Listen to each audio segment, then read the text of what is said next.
Bonjour et bienvenue dans ce nouvel épisode. Aujourd'hui, je vais vous parler des 5 erreurs à éviter lorsque vous visitez un bien immobilier. Que ce soit pour acheter votre résidence principale ou que ce soit pour faire un investissement locatif, c'est très important de bien préparer vos visites afin de ne pas commettre d'erreurs et de ne pas acheter quelque chose que vous allez regretter plus tard.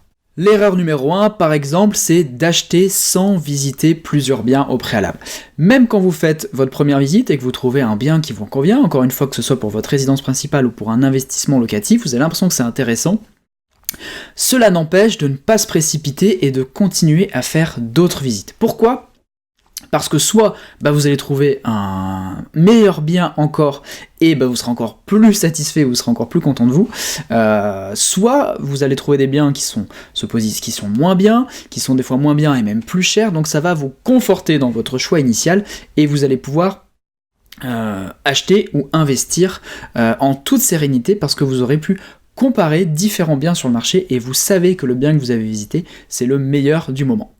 Et même avec cela, si vous avez visité, je dis n'importe quoi, 4 appartements différents pour un investissement locatif et que c'est le premier qui vous plaît, n'hésitez pas également, évidemment, à faire plusieurs visites, 2 ou 3, de ce premier appartement pour le voir à des moments différents. Que ce soit le matin, en fin de journée, aux heures de pointe, pour voir s'il y a par exemple du bruit, voir également la luminosité en fonction des différents horaires de la journée.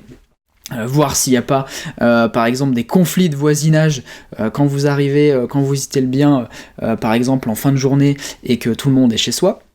C'est très important justement de faire plusieurs visites parce que le bien aura une typologie différente en fonction des moments de la journée.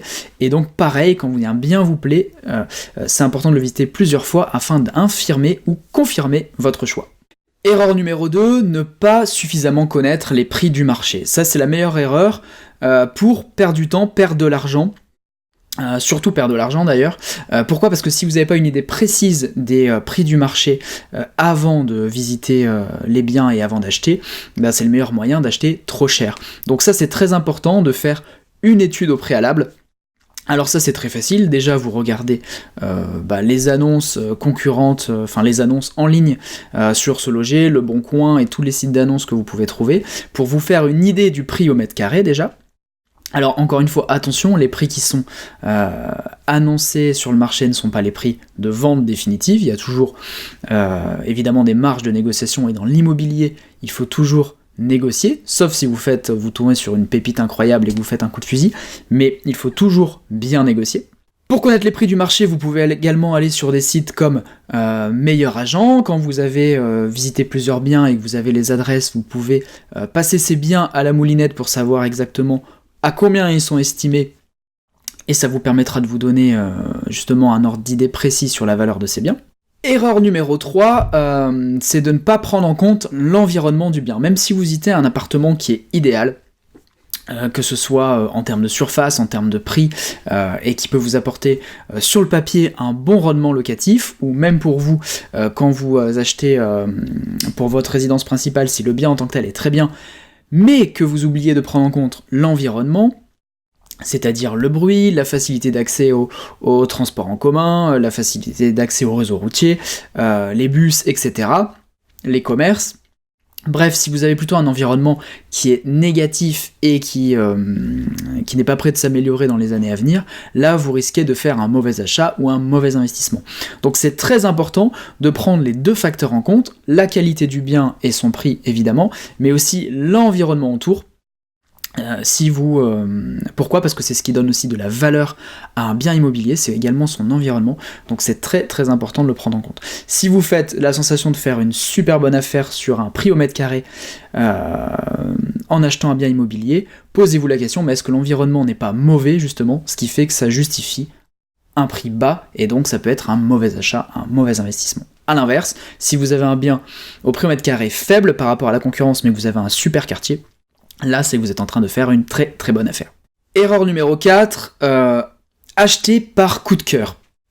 Ça, c'est très dangereux, encore une fois, que ce soit pour votre résidence principale ou pour un investissement locatif, encore plus pour un investissement locatif d'ailleurs.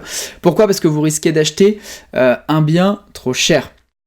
Si vous achetez de la déco, si vous achetez du home staging, dans ce cas-là, c'est le vendeur qui va réussir son coup, car en général, quand on achète au coup de cœur, c'est qu'il y a des choses qui sont déjà très propres, qui nécessitent très peu de travaux, c'est bien aménagé, donc en fait on se projette facilement, et souvent ce sont des biens qui sont plus chers au niveau du marché. Alors certes, on se dit, il n'y a rien à faire, c'est plus facile, mais si vous voulez gagner de l'argent dans l'immobilier, il va falloir mettre aussi un petit peu la main à la pâte et organiser peut-être des travaux, voire les faire vous-même. Mais en tout cas, il est très très rare d'avoir des biens nickel qui déclenchent le coup de cœur et qu'on achète à bon prix. Donc, faites attention, des fois ça peut arriver et tant mieux pour vous, évidemment, mais faites attention à ça. Le cœur et la raison sont des choses qui sont bien différentes.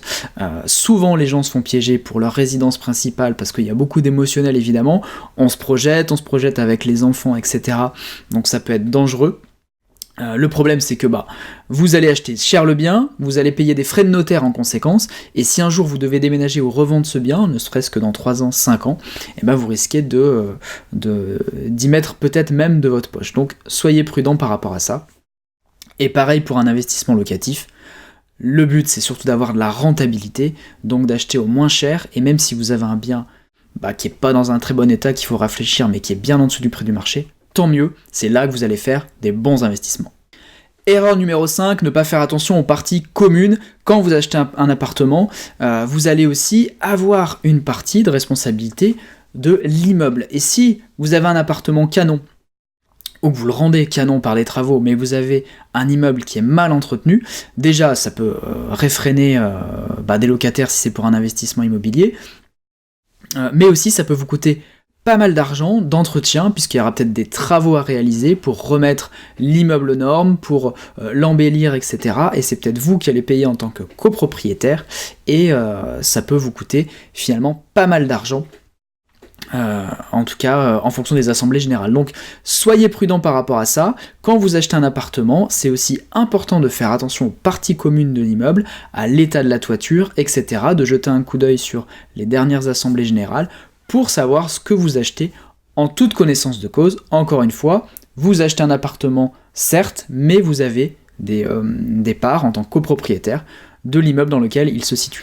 Voilà, c'est terminé pour cet épisode, j'espère qu'il vous a été utile. Si vous voulez aller plus loin avec l'investissement immobilier, vous pouvez vous inscrire à une formation gratuite juste en dessous de cette vidéo ou de ce podcast si vous écoutez cet épisode au format podcast. Vous pouvez également vous abonner à ma chaîne YouTube ou me suivre sur les différents réseaux sociaux. Pareil, tous les liens sont juste en dessous. Si vous voulez aller plus vite, vous pouvez également accéder à ma plateforme e-learning dédiée aux entrepreneurs et aux investisseurs. Vous retrouverez toutes mes formations premium, notamment sur l'immobilier. Merci et à très bientôt dans un autre épisode.